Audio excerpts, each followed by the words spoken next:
Hello students, welcome back to SST class.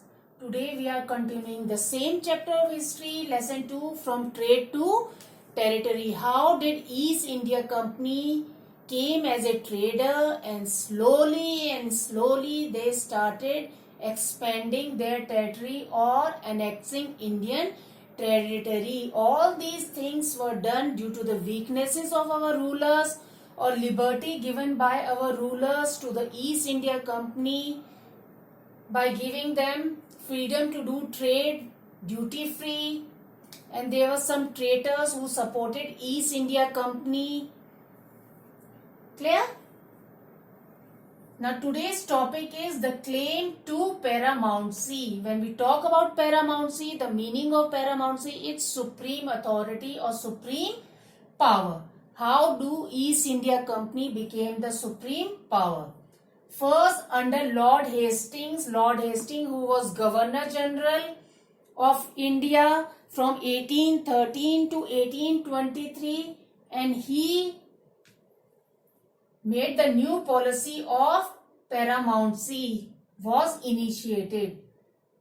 Again, the new policy of paramountcy was initiated by Lord Hastings. Now the company, we are talking about the East India Company, claimed that its authority was supreme, that East India Company has more power than Indian state or is supreme. When Britishers tried to annex Kittur, Rani Chennamma led an anti-British resistance movement. Why did Rani Chennamma led an anti-British resistance? Because British tried to annex Kittur. She was arrested in 1824. Who was arrested in 1824? Rani Chennamma was arrested in 1824. Why? Because she led an anti-British resistance movement and died in 1829. And she died in 1829. After the death of Rani Chennamma, a Chaukidar led the anti-British resistance movement. With popular support, he destroyed British camps and records. And for this, he was hanged in 1830. Who was hanged in 1830? A Chaukidar who led the anti-British resistance movement after the death of Rani Chennamma. In late 1830s, the East India Company became worried about Russia that they could enter India from northwest. In late 1830s, the East India Company became worried about Russia. They imagined that Russia might expand across Asia and enter India. So they fought war with Afghanistan between 1838 and 1842 and put their indirect control over Afghanistan. After that, Sindh was taken over in 1843. Next was the turn of Punjab, but due to Maharaja Ranjit Singh, company held back. But after the death of Maharaja Ranjit Singh in 1839, prolonged war was fought, and in 1849 Punjab was annexed. Again, the claim of paramountcy, the meaning of paramountcy is supreme authority. How did East India Company become supreme authority? Under Lord Hastings, a policy of paramountcy was initiated. Now the company claimed that East India Company has more power than the Indian states.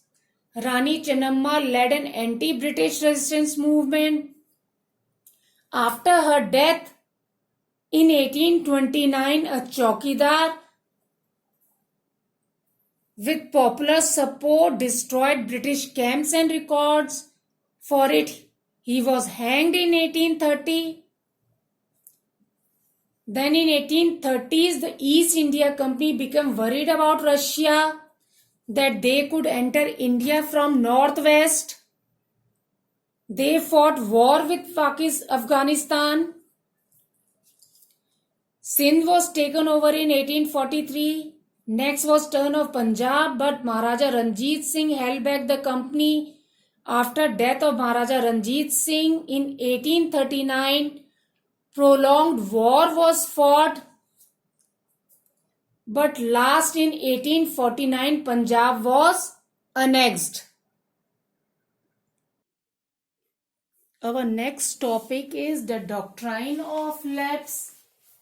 According to the doctrine of lapse, it was introduced by Lord Dalhousie, who was the Governor General from 1848 to 1856.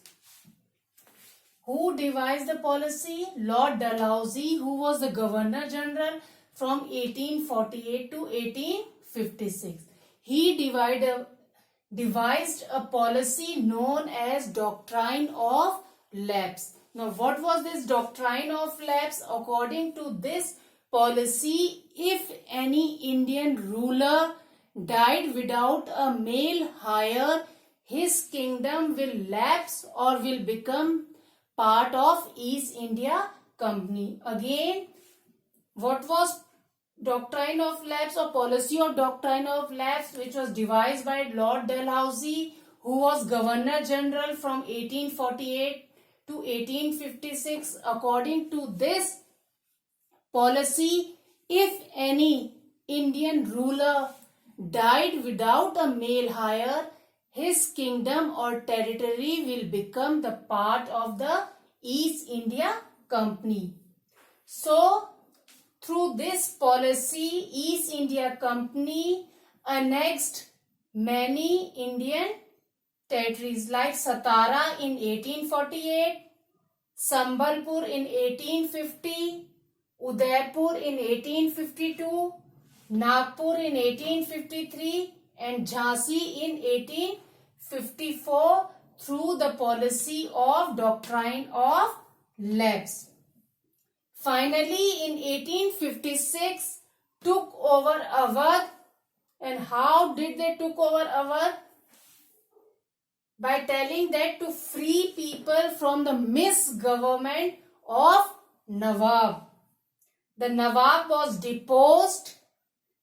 The people of Awadh joined the revolt of 1857, which was also known as the First War of Independence. Now again, the Doctrine of Lapse. Lord Dalhousie devised this policy.